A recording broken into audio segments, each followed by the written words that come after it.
In this video, I'm going to show you how to replace the oil pressure switch or oil pressure sensor on this Nissan Pathfinder. Let's get started. Use a 21mm socket and remove all 5 of your lug nuts so we can remove the wheel.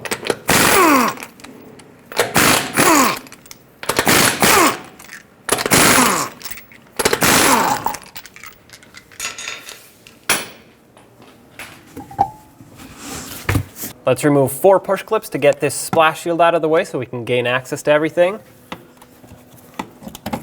There are 2 that sit right here on the frame of the vehicle. Using a combination of some trim tools to get these pried out of here. There we go. These right here are different. You're gonna have to pop out the center. These are often stuck from sand buildup. Looks like this one broke, so I'm gonna have to install a new one. That happens often too. There we go, that one broke too, so 2 new ones, but the shield is off. This right here is the oil pressure sensor, so as you can see, it's out in the open right now. I'm gonna use a pocket screwdriver to help me pry this tab for the locking clip on the connector. These get stuck in here because they're, well, right where the wheel splashes, so sand gets built up in them, and then they don't release. There we go. Wiggle it out of there. And now you can either use an oil pressure sensor socket or a 27mm socket. I'm going to use the 27, break it free. Shouldn't be very tight in there. Keep in mind some oil may come out. Unthread this the rest of the way. There it is.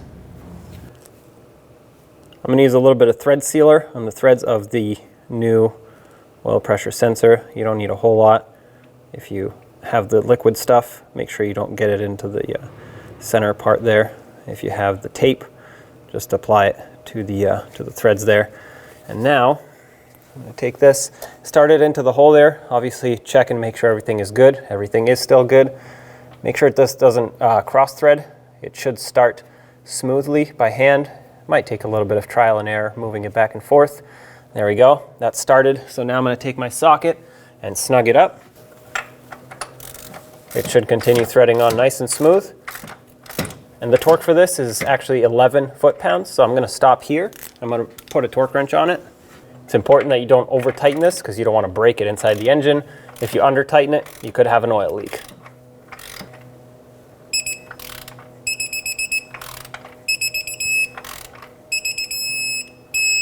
That's it right there.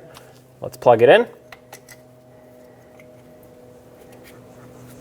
Make sure that clicks, which it did. Let's get the shield lined up.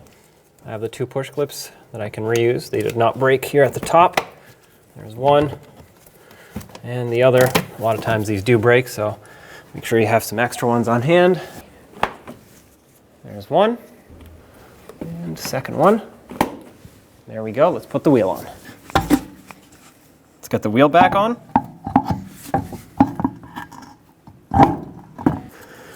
Put all 5 of your lug nuts on, starting by hand. And then in a cross pattern, you're going to want to torque this to 83 foot-pounds.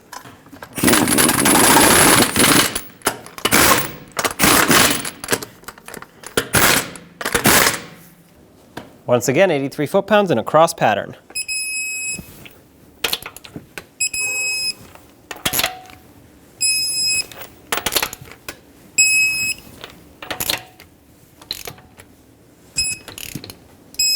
Double check them.